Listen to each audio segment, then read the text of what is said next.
Welcome everyone to my programming tutorial, and I'm going to touch on for loops, while loops, and for each loops because this is something that when I first started programming was pretty confusing to me. The only one I really understood was a while loop at that time, and so I'm just going to go ahead and run through what they all do. So I'm going to zoom in here a little bit, and we'll start with the for loop. So for loop, basically you set a value representing I in the same way that you might define it, like for instance, oh, it's running, I can't show you, so I'll just have to X out this. For instance, you might say int b is equal to 3, something like that. So basically you're just setting a value in this part here, and then you're taking that value and you're saying while I is less than 9, I increment by 1. Now, what was confusing to me when I first started out was the 3 different parts here. See, I didn't understand exactly what plus plus meant, and this is, of course, years and years ago when I first started programming, and I didn't understand how this worked. So basically, this is an if statement, this is a definition, and this is an increment of some sort. So this statement might be, for instance, you could also do something like I dot toString is not equal to 4, and or if, at least I'm correct. Wait. Oh, that's right. I forgot the parentheses there. Yeah, there we go. And that'll work just as well. So anything you can put in an if statement, you can put here. But for now, we'll do while less than 9. So what's going to happen is it's going to run the first loop. This line will execute.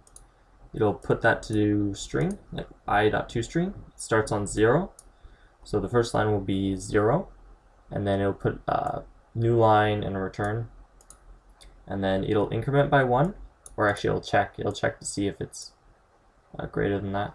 It'll increment by 1, and it'll become 1. And then it'll check, run this code. So you have a 0 and then a 1 underneath. And here I'll just show you.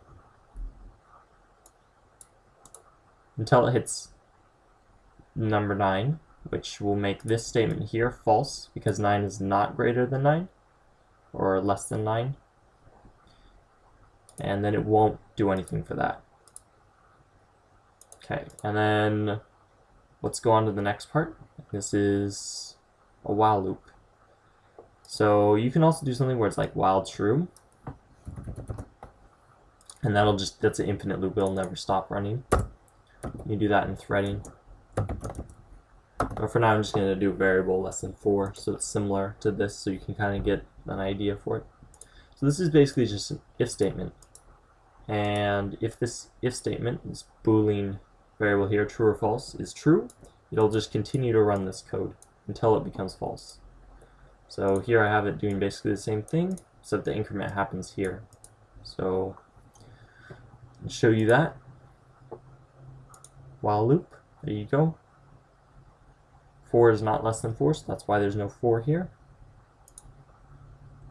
And then down here, we'll do for each. This is really good for arrays, because you can take like a string array like this and say for each string, and then you call it s so that you can reference it here in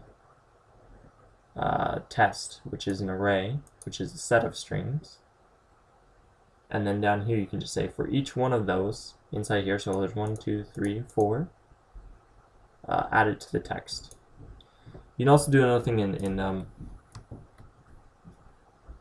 in loops where you do a break statement, so like a break, and that'll actually stop it. So you might have like if I is equal to 2, break, and then it will if we run that code, it'll only go 0 and 1, because when it hits 2 it'll break, and that'll actually end this execution here. So yeah, that's just my tutorial for now. It's really kind of a simple beginner's tutorial for loops. and I hope that helps some of you. So, see you later. Bye.